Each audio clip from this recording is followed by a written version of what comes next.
Damos inicio al podcast de las Islas Malvinas. Contexto histórico.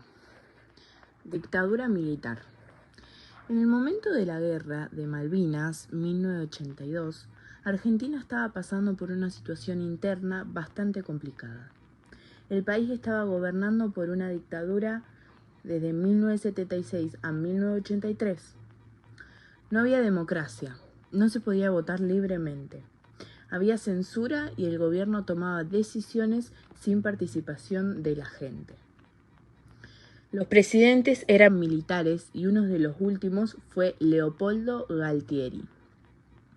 El objetivo inicial era ordenar el país, pero en la práctica se eliminaban las voces opositoras.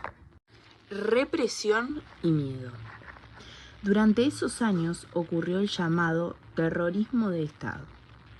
Muchas personas fueron perseguidas, secuestradas o desaparecidas por oponerse al gobierno. Esto generaba un clima de miedo en la sociedad. El gobierno utilizó la violencia para controlar la sociedad. Se calcula que hubo alrededor de 30.000 desaparecidos. Las personas también eran llevadas a centros clandestinos de detención. Organizaciones como las Madres de Plaza de Mayo y las Abuelas comenzaron a reclamar públicamente algo muy valiente en ese contexto. Crisis económica. En ese momento había inflación, deuda externa alta, desempleo y caída del nivel de vida. Mucha gente estaba desconectada con la situación. También cerraron fábricas y hubo más desempleo. Esto afectaba directamente a las familias que cada vez tenían menos poder adquisitivo. Protestas sociales. Antes de la guerra empezaban a crecer las manifestaciones contra la dictadura. Un ejemplo importante fueron las marchas impulsadas por organizaciones como las Madres Plaza de Mayo, que reclamaban por sus hijos desaparecidos. Un momento importante fue una gran movilización en marzo de 1982, poco antes de la guerra, donde muchos trabajadores y ciudadanos salieron a reclamar contra la dictadura. La decisión de ir a la guerra. En ese contexto, los militares, liderados en ese momento por Leopoldo Galtieri, que nombramos anteriormente, decidieron recuperar las Malvinas. La idea era generar apoyo, unir al país detrás del gobierno, desviar la atención de los problemas internos y fortalecer su poder. Al principio mucha gente salió a festejar a la calle porque las islas eran y son un reclamo histórico. Y contame, ¿qué fue la desmalvinización? La desmalvinización se dio en Argentina después de la guerra de Malvinas en 1982. Consistió en una tendencia general a evitar hablar del conflicto. O sea, como que le restaron importancia y lo dejaron en el pasado. No fue algo impuesto por una ley, sino que fue una actitud que se fue dando en ambos ámbitos de la sociedad. Este silencio implicó no solo dejar de discutir de la guerra, sino también no reflexionar sobre sus consecuencias, afectando especialmente a quienes participaron en ella. ¿Y me podés explicar cuándo y en qué contexto ocurrió? Ocurrió en el 83, cuando terminó la dictadura y Argentina volvió a la democracia. En ese momento el país estaba en una situación muy delicada, porque había una crisis económica con inflación y una deuda externa, y también había una crisis social marcada por las consecuencias de la represión, los desaparecidos y las violaciones a los derechos humanos. En ese momento la sociedad estaba enfocada en reconstruir la democracia, juzgar a los responsables de la dictadura y recuperar las instituciones, por lo que la guerra de Malvinas quedó en segundo plano. ¿Y la desmalvinización por qué se produjo? Y se juntaron dos factores importantes. Por un lado, la guerra había terminado con una derrota dolorosa que generó mucha frustración y desilusión. Pero por otro, estaba muy vinculada a la dictadura militar, que había decidido ir a la guerra por un intento de recuperar el apoyo social en un contexto de crisis. Además, hablar de la guerra implicaba recordar el sufrimiento de los soldados, las malas condiciones en las que estuvieron y los errores del gobierno militar. En un momento en que el país buscaba avanzar, muchos prefirieron no volver sobre ese pasado reciente. ¿Y cómo fue que se manifestó en nuestra sociedad? Y la desmovilización se expresó de varias maneras. En las escuelas el tema se enseñaba muy poco o de forma muy superficial. En los medios de comunicación había escasa cobertura o análisis del conflicto. Tampoco eran frecuentes los actos públicos o conmemoraciones importantes en esos primeros años. Y en la vida cotidiana muchas personas evitaban hablar del tema, generando un silencio colectivo. Todo esto hizo que la guerra quedaba invisibilizada durante un tiempo, por así decirlo. ¿Qué es lo que pasaba en Argentina en ese momento? Mientras ocurría la desmalinización, Argentina atravesaba una etapa de profundos cambios. Se estaba consolidando la democracia después de años de dictadura, y uno de los hechos más importantes fue el juicio de las juntas, donde se juzgó a los principales responsables del régimen militar. También había una fuerte movilización social en defensa de los derechos humanos, impulsada por los organismos como las Madres y Abuelas de Plaza de Mayo. Al mismo tiempo, el país enfrentaba problemas económicos importantes, como la inflación y la deuda, lo que hacía que muchas preocupaciones estuvieran centradas en la vida cotidiana. En ese contexto, Malvinas quedaba desplazada por otras urgencias, aunque seguía siendo un tema sensible. ¿Qué pasó con los excombatientes? Los excombatientes fueron los que más sufrieron las consecuencias. Al regresar, muchos no recibieron el reconocimiento esperado y se encontraron con diferencias sociales. Tuvieron dificultades para reintegrarse, conseguir trabajo o continuar con sus estudios. Además, no contaban con suficiente apoyo psicológico, a pesar de haber vivido experiencias traumáticas. Esto derivó en problemas de salud mental, aislamiento y en algunos casos suicidios, mostrando el impacto del abandono. ¿En algún momento se dejó de reclamar Malvinas? No, el reclamo de soberanía sobre las Islas Malvinas nunca se abandonó, ya que es una causa histórica para la Argentina. Sin embargo, durante ese periodo quedó en segundo plano.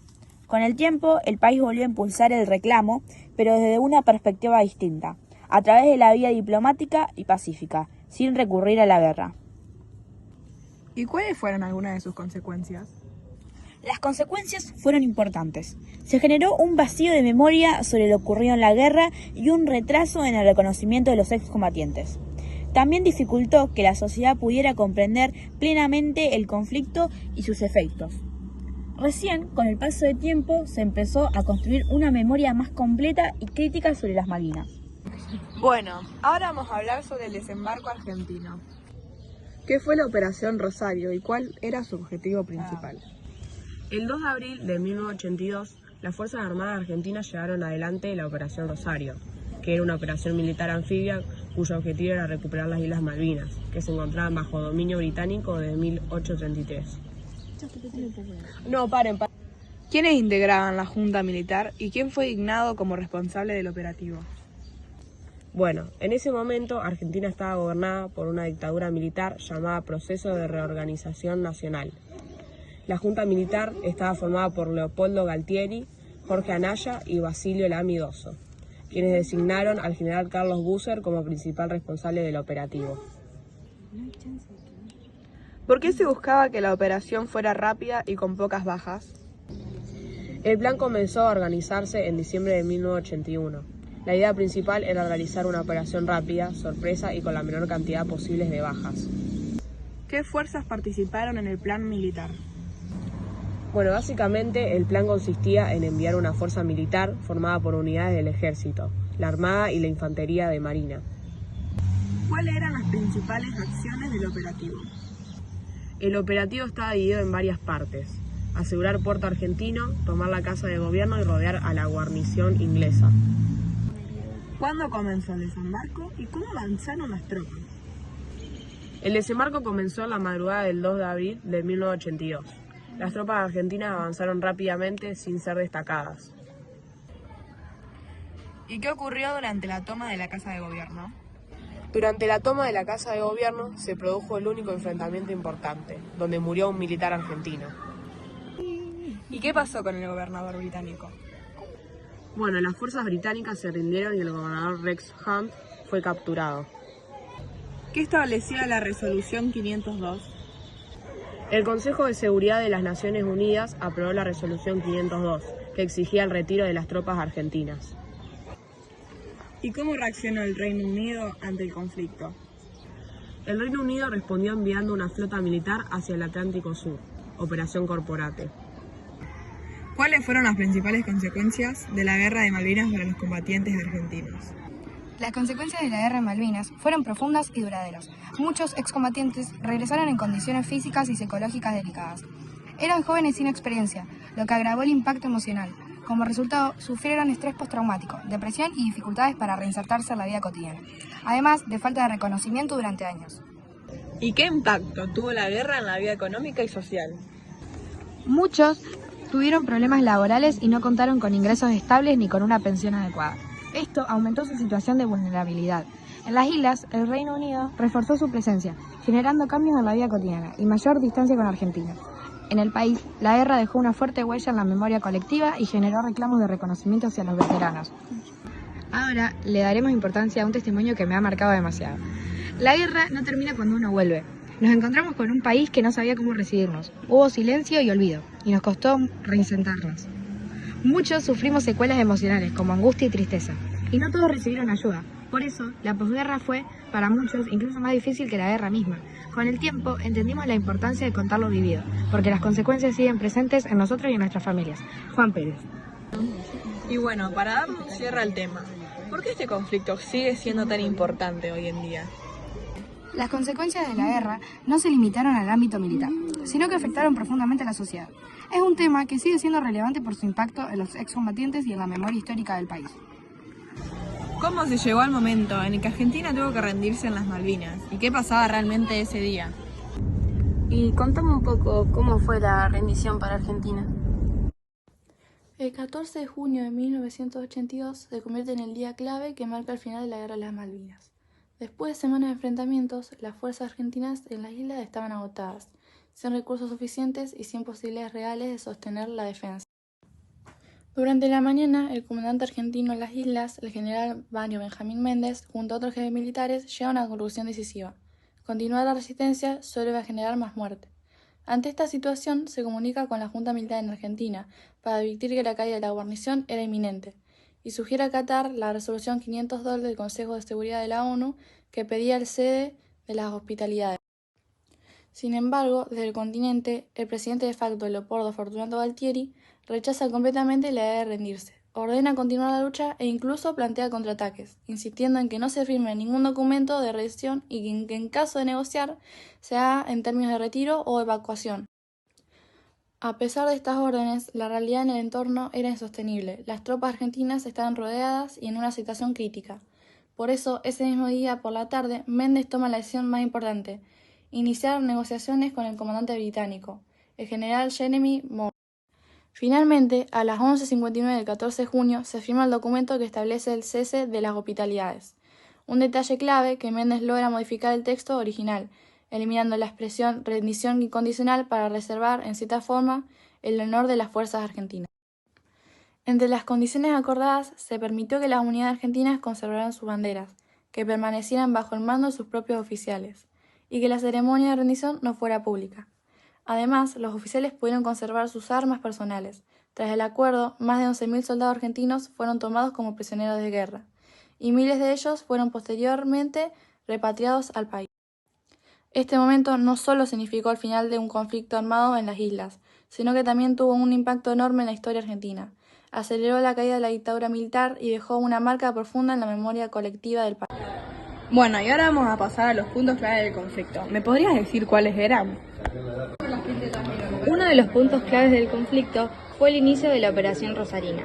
El 2 de abril de 1982, fuerzas argentinas desembarcaron en las islas y tomaron el control del puerto Stanley, puerto argentino, de manera casi incruenta. ¿Y la reacción británica? ¿Qué pasó con eso? En el Reino Unido, la reacción británica, gobernada por Margaret Thatcher, envió una fuerza de tareas para recuperar las islas, considerando la reacción de una invasión a territorios soberanos. ¿Y el combate cómo fue? Se produjeron intensos combates navales y aéreos. Un hito decisivo fue el indumento del crucero Ara, General Belgrano del 2 de mayo, que causó la muerte de más de 300 argentinos y marcó la intensificación de la guerra. ¿Qué pasó con los soldados? Muchos soldados argentinos eran jóvenes descriptivos con entrenamiento limitado y equipamiento insuficiente para el clima hostil, enfrentando a un ejército profesional británico. ¿Y las consecuencias principales cuáles fueron? Murieron más de 649 argentinos y 255 británicos. La derrota militar aceleró el fin de la dictadura militar en Argentina, 1976-1983, precipitando el retorno a la democracia. El triunfo reforzó el gobierno de Margaret Thatcher en el Reino Unido. A pesar de la derrota, Argentina mantiene su reclamo soberano sobre las Islas Malvinas por vías diplomáticas.